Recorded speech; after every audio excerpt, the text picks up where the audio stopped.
I've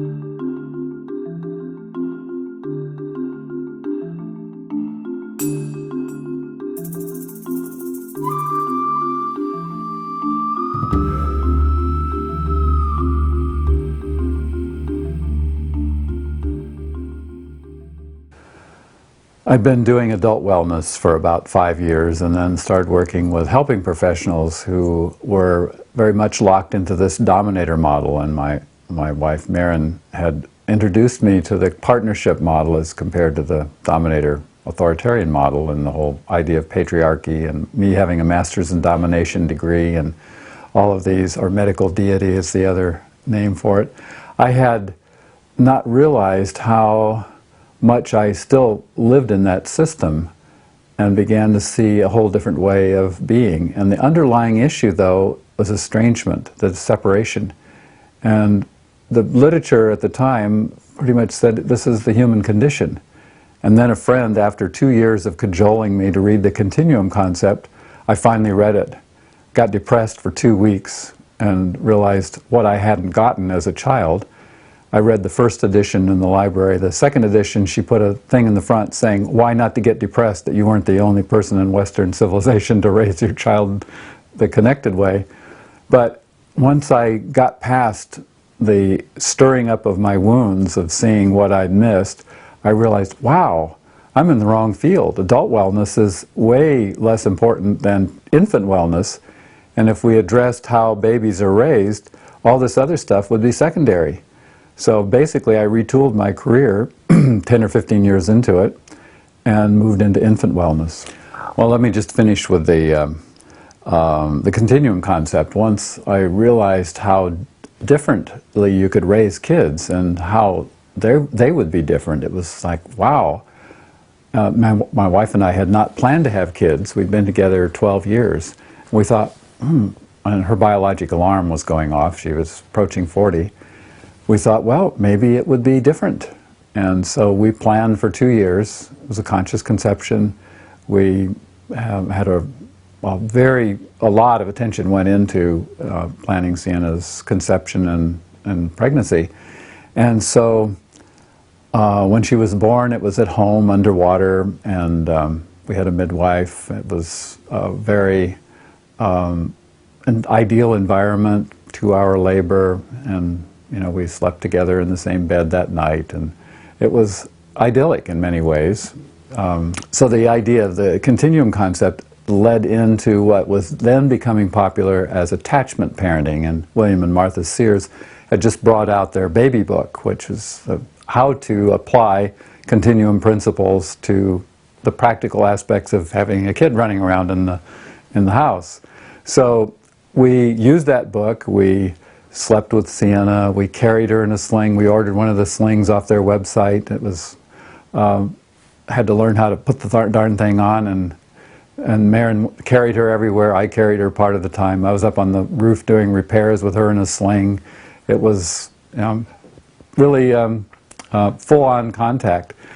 What we discovered, and I now say it takes 3.87 adults per infant to adequately meet their needs, and we had planned for my mother-in-law to come over from Australia at the end of the first month, and I thought, I think we should do it sooner, but Meryn said, no, I want a month alone, a baby moon. After a week, she said, call her up, get her over here. It was way more work than we anticipated. A nuclear family is not a village, it's not a tribe, and it really does take a village to raise a child, and it takes a whole collection of extended family. I remember hearing Sabanfu Somé describe her experience in a tribal village in Africa where she grew up. She wasn't even sure who her mom was until she was about 5. There were lots of mommies, and they were all connected. So as a result of this, my work in infant wellness led to our founding the Alliance for Transforming the Lives of Children. It led me to meeting all kinds of interesting people. I was on the founding group of the Coalition for Improving Maternity Services that produced the Mother-Friendly Childbirth Initiative. And I got to know an entirely different population of professionals. And my whole focus shifted. Eventually, I put that together with other aspects of wellness, of what we now call full spectrum wellness, But the crucial part is the infant period, and actually the in utero period, which still isn't getting the attention. There's only 1 or 2 organizations that address it. The APPPAH, APA, and it's largely, we think of these fetuses as lumps. We don't realize they can hear everything, they're feeling all the mother's emotions. They're engaged in the world much more than we realized, because we can't see them under the clothing and behind the skin. And so that environment in utero is so important. Michelle O'Donnell says it's the most important factors in your later state of health. And here I was doing fitness, nutrition, and stress reduction, all these wellness things. They don't count near as much as what that first 9 months in utero do, how your experience is then, if the mother's stressed or the father's off somewhere. Focusing on those 9 months, and then the extra gestational period, the second 9 months when they come out, when they're designed to be in arms and to sleep with you and basically be connected with another human all the time. And we try to separate them and put them in cribs and make them sleep alone and make them be independent, which has just the opposite effect. It makes them dependent because they didn't get those early needs met.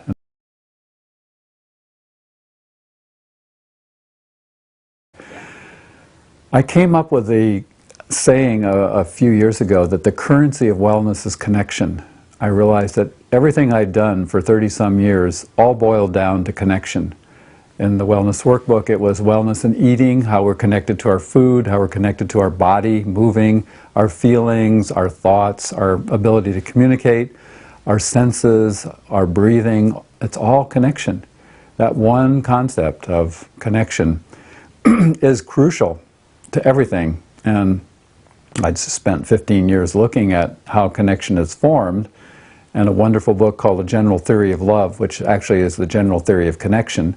And the limbic system, the part of our brain that we don't think with, that's underneath the thinking part, it's the part, the mammalian brain, that resonates, that connects us with other people. It's where our emotions are. It's this incredibly sensitive, the mirror neurons are in there. I believe that's where they are. I get lost with all the neurology of exactly where the different parts are, but it's not in the thinking head part, which is where I went early on, and lying in the hospital nursery wondering where my mommy was, listening to all the other kids scream. There was a birth flood when I was born. There were like 7 of us born the same week in this little town. So we're all screaming there for our mommies. And I decided early on to check out and go into my head. It's just not safe. My body is what is this? It's a convenient device for carrying me around, but it isn't really something I own. And so this idea of reconnecting for myself with my body, with my emotions, with the people around me, wasn't really connected to my parents or my family. If the currency of wellness is connection, and I played with another word that I really like, connectfulness with 2 L's. That's like, some people said connectedness. That sounds kind of like spaghetti to me or something about that word, but connectfulness seems to say it. And it all boils down to that. And where does that connection begin? In the uterus, in the womb, in the connection with the mother, her emotions, her blood sugar, everything that the infant hears, how stressed she is, if she and the father are fighting.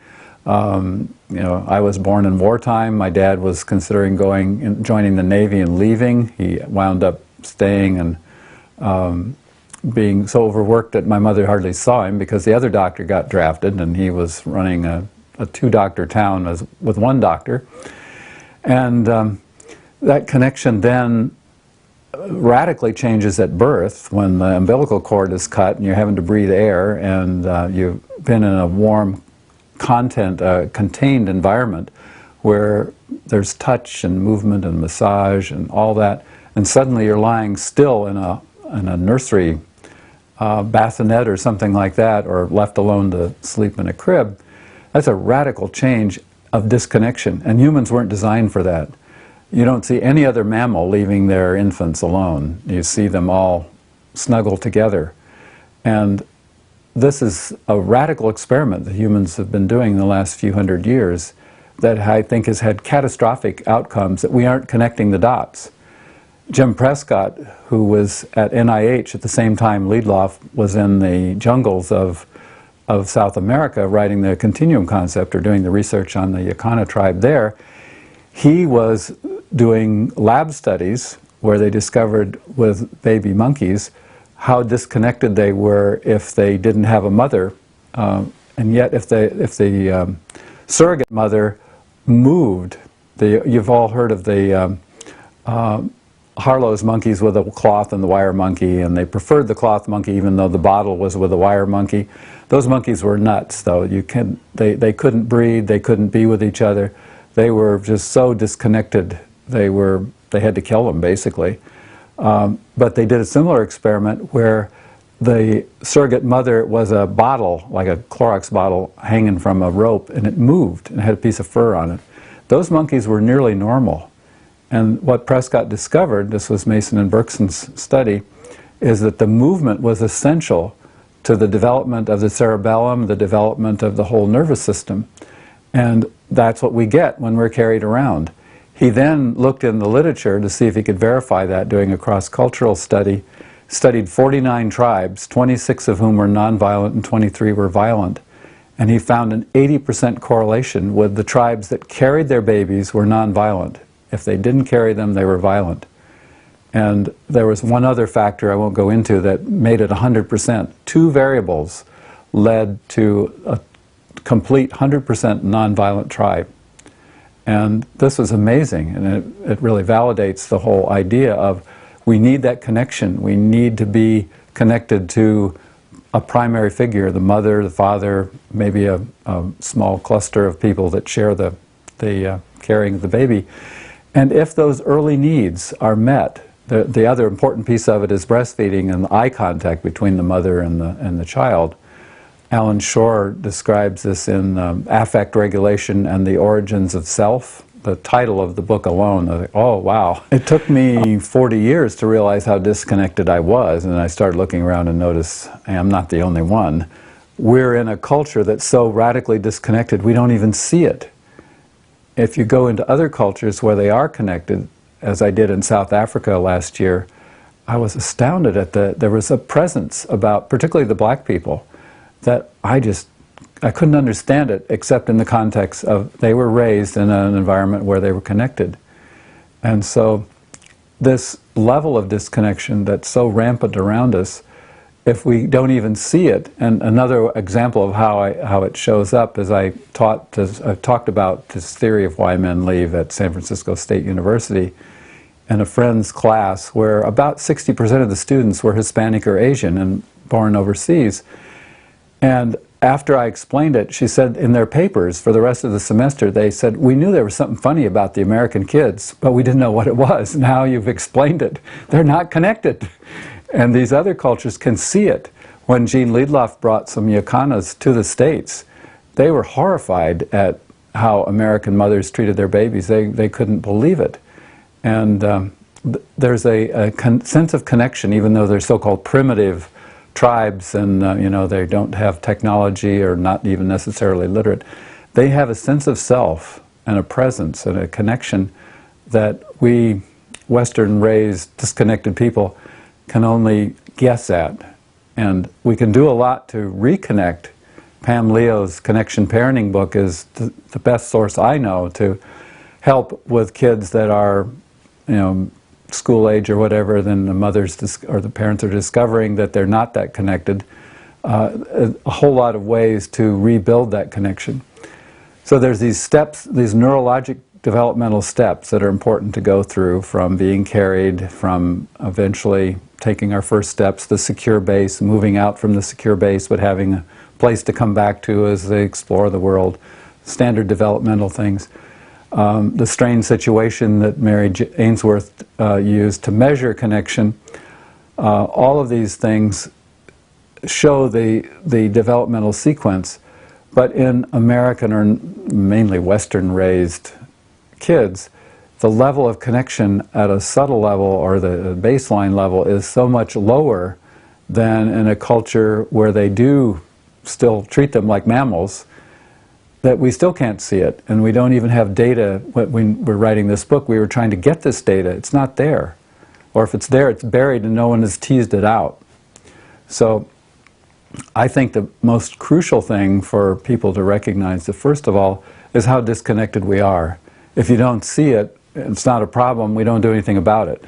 Jim Prescott came up with somatosensory affectional deprivation syndrome, or SADS, which is the lack of being touched, carried, and the scent. The three near senses, he calls them, are movement, touch, and smell. What you hear and see are distant senses, and it doesn't mean a lot to a baby. But the contact, the movement, and the smell of the mother's scent and the smell of the milk, all of those are how the baby is connected. And our nervous system development is dependent on that. The cerebellums of experimental animals, that haven't done it to humans, fortunately, the cerebellums are smaller in the ones that don't get the touch. So these developmental steps are crucial to go through, and if they aren't met, we have deficits, and they'll often rerun in the teenage years. Like age 1, the same issues appear at age 13, 2 is 14, 3 is 15. And so you see the same issues, that you get another chance to fix them, to meet those needs with teens. And that's probably why our experience of teens is so unpleasant, because all the earlier unmet needs are showing up again, and most people are clueless as to that the needs are even there, let alone how to meet them. And so we have a culture where teens are given a bad name because of their unmet needs.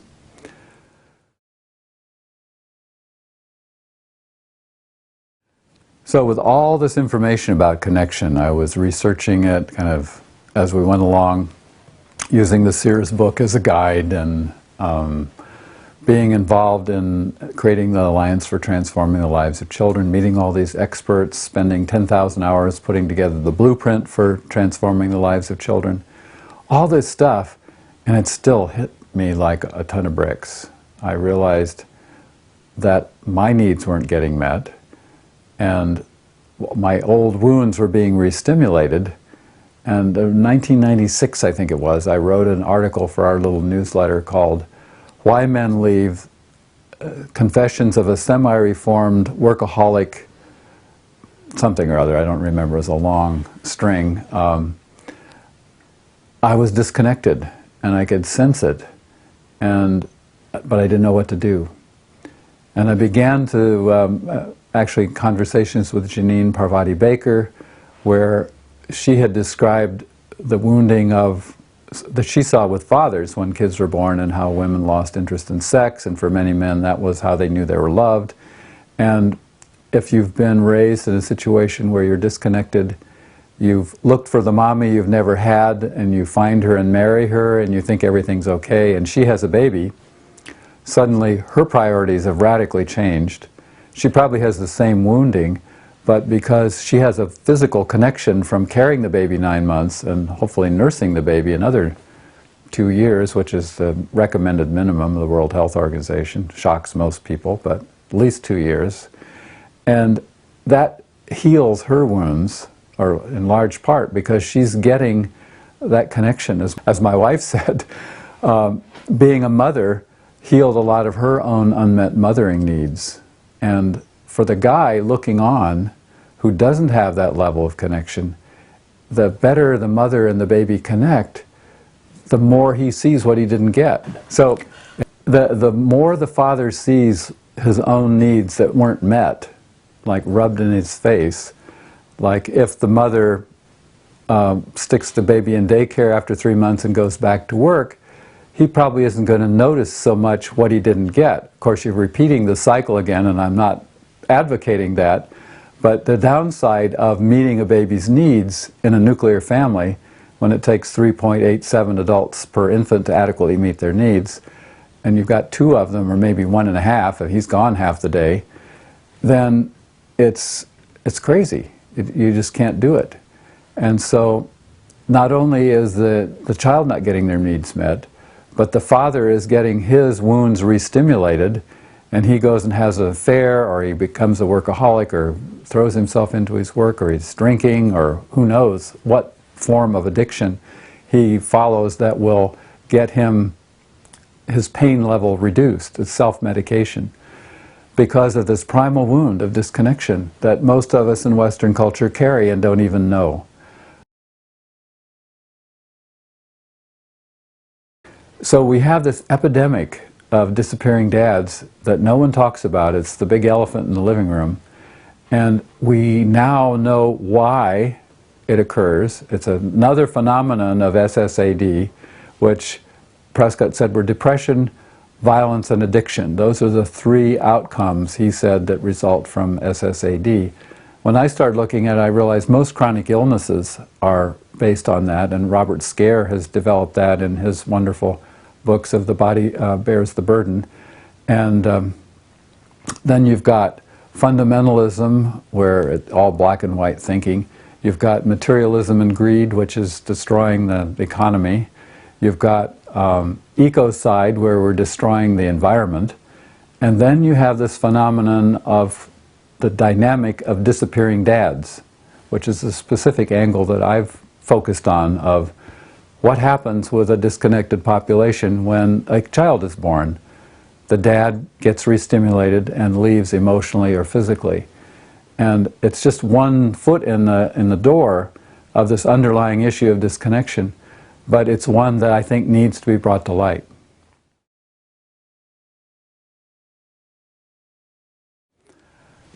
I want to talk about normative abuse. There is a term, normative, it's called, there's a term radical attachment disorder, RAD, and that's what the attachment therapists treat. And it's 2-3% of the population. But the rest of us, I think, 98% of the population has an normative attachment disorder. Normative attachment disorder, NAD as opposed to RAD. And now how does that occur? What causes normative attachment disorder is normative abuse, a term I learned from Karen Wallant, which describes the standard Western American child-rearing behaviors of a hospital birth, stick them in a crib, feed them on a schedule, feed them bottles, let them cry themselves to sleep, cart them around in plastic containers. We used, it was a thing that was a car seat and a carrier that GM had just brought out in the 70s. We didn't hold her in arms. She slept in a crib in the other room. We did breastfeed her, but all these things that I would love to have done differently for my first daughter. And it's all collectively, I call normative abuse. It all boils down to normative abuse, or the lack of normative abuse, or embracing your child as a distinct, unique, creative human being rather than a hunk of clay that you need to shape. To respect kids for being whole people. They have a spirit, they have a mind and body and emotions. And normative abuse is really about disrespecting them, thinking we have to make them to be a certain way, which they're going to spend the rest of their life dealing with and undoing. All the things that we do to get by, to please our parents, to pass as normal. That's all a result of normative abuse. If we just let kids be themselves, to fully express, to be creative, of course with some boundaries. I mean, 2-year-olds can be very creative, but normative abuse is the underlying culprit in what I call the dynamic of disappearing dads, which is just one of many, from depression and violence, addiction, all of those things of SSADS. So if we don't recognize it, if it's under our noses or too close to our noses and we can't see it, like the fish not seeing water, we just keep perpetuating it. We have a whole culture with all these problems, and we try to put band-aids on the problems, but if we don't recognize that it comes from the fundamental disconnection that occurs at birth or before birth and is perpetuated through the child-rearing, schooling, and employment training and workplace practices and everything else, we're just so disconnected that no wonder we get problems. So we've got to wake up and smell the connection. The connectfulness? Connectfulness, that's what it is, connectfulness. And the fullness of connection, it fills us. It brings to us all the parts of ourselves that have been shelved, as Robert Bly calls the shadow, the big sack of stuff that we've thrown over our shoulder and we're dragging along behind us, and it's bumping and twitching around. And if we don't recognize what's in our shadow, it kicks us and bites us. And so it's important to know this.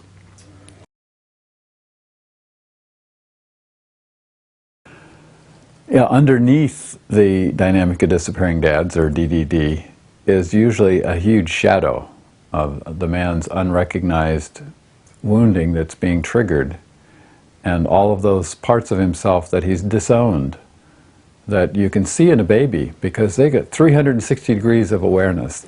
Anything goes for a baby, and gradually little pieces get, you know, it's not okay to kill your brother, things like that, and all of the different things that happen as we shut down our personality and we focus on maybe 3 degrees of those 360 degrees. And yeah, we have to focus to some extent, but the degree of shutdown that occurs in our culture is the underlying problems that we see, from health issues, political issues, you name it. I think even in medicine, the DSM classification of diseases, every one of those can be traced back to a failed connection at some point. And the fact that there's so many different numbers in the DSM, all these different classifications that insurance companies use, goes to prove the enormous creative powers of the human mind and body at finding different ways to creatively try to meet those unmet needs, from symptoms, from illnesses, from mental and physical, all of these different things that happen in our body. Our body basically reflects our unconscious. And I've studied medicine, I know all the mechanics of physiology and histology, but it's the underlying field, as Lynn McTaggart has described the field. It's this, you know, Bruce Lipton's bringing back the term vitalism, you know, it's energy. We talk about energy for years, my wellness energy system. But it goes back to the vitality, the liveness, the consciousness that imbues the whole universe. That's the connection field that we're all a part of. But the Newtonian mechanistic model ignores all that. It's just a series of machines interacting, and we know that doesn't work. When I opened the Wellness Center back in 1975, I naively thought that people would come in, we would do the wellness evaluation where we could show them all the factors of their nutrition was bad, their stress levels, they weren't exercising. We could predict. You know, I'm trained in preventive medicine. I want to prevent things, and early detection, things like that.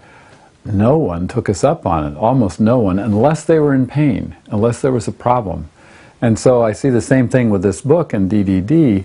It's like when a child is born, the whole family system is radically changed. Well, it's increased by 50%, the number of living, breathing bodies under the roof. And the dynamics, the emotional dynamics and the bond between the mother and the father are radically affected by this third entity that's come in.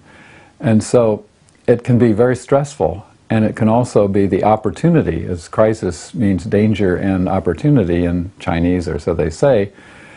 It's the opportunity to look at our stuff, to look at the things we've been stuffing into our shadow that are causing illnesses, that are causing unrest and so forth. I mean, maybe we've been getting along okay, but when there's a push, maybe you hit bottom, that's the motivating factor to doing something about it, to healing ourselves. And it can be healed. We know now all the neuroplasticity research that's all the rage, that our brains can change. I personally have experienced a radical change in the last 2 years, and the people who know me, I used to be primarily a complainer.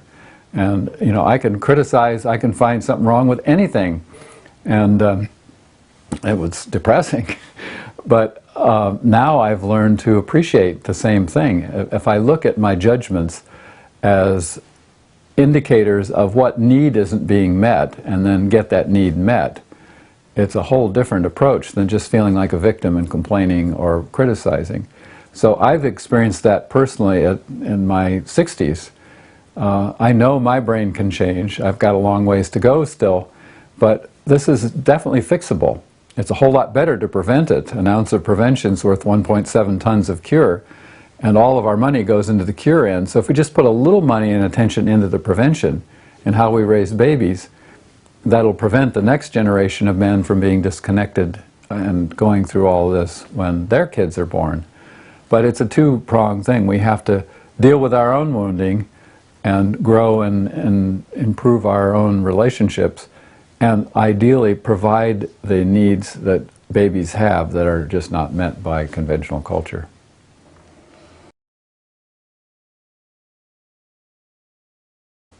Well, I do think DDD is a huge elephant in the room. It's under the rug and it's sort of moving around and twitching, and people wonder, why is the rug twitching? Well, they don't notice the outline of the elephant. It's so big and it has so many different, like the blind men in the elephant, well, feeling the tail or the trunk or the feet, it's a pillar or a whatever. There's so many different aspects to the symptoms of DDD, of how it shows up, of men having affairs, of anger, and the unsatisfactory ways that people are experiencing marriages, the high divorce rate, particularly after a child is born. All of these things are again symptoms of the underlying issue of disconnection. When I wrote the wellness workbook back in the 70s, it wasn't popular. Like, the medical profession doesn't want to know about wellness. It's about fixing illnesses. And I don't think this book is going to be wildly popular either, because it's raising the issue of this elephant that people don't want to see. And yet it's crucial that we do. If we don't recognize the elephant, we can't do anything about it. And so, as the little boy who pointed out the emperor wasn't wearing any clothes, which seems to be my role professionally in life, I'm once again pointing out a naked emperor in the form of this DDD phenomenon that's right under our noses, but we can't see it.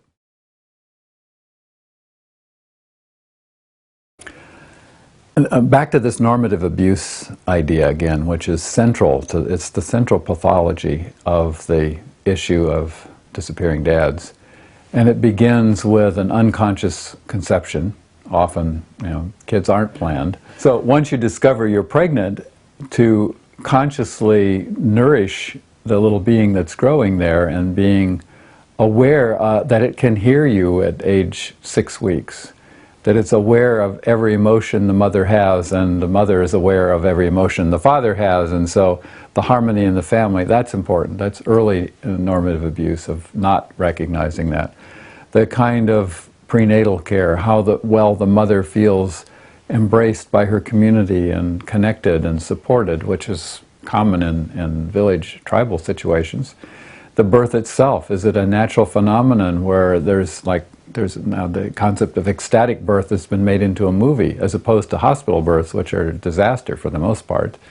It's clearly not as safe to have birth in a hospital unless there's complications, and they're well predictable. So having a birth that's a joyous experience rather than an ordeal that you're going to have to recover from, and then the early stages of taking care of the baby, doing things like keeping them intact. We're cutting the half or 3/4 of the nerve endings off of the little boys' penises routinely in the first 2 days. It used to be 80% were done, now it's down into the 30s, but it's still a tremendous trauma to the boy. His first sexual experience is violence, and he's lost 3/4 of his nerve endings, and then we wonder why Viagra is so popular.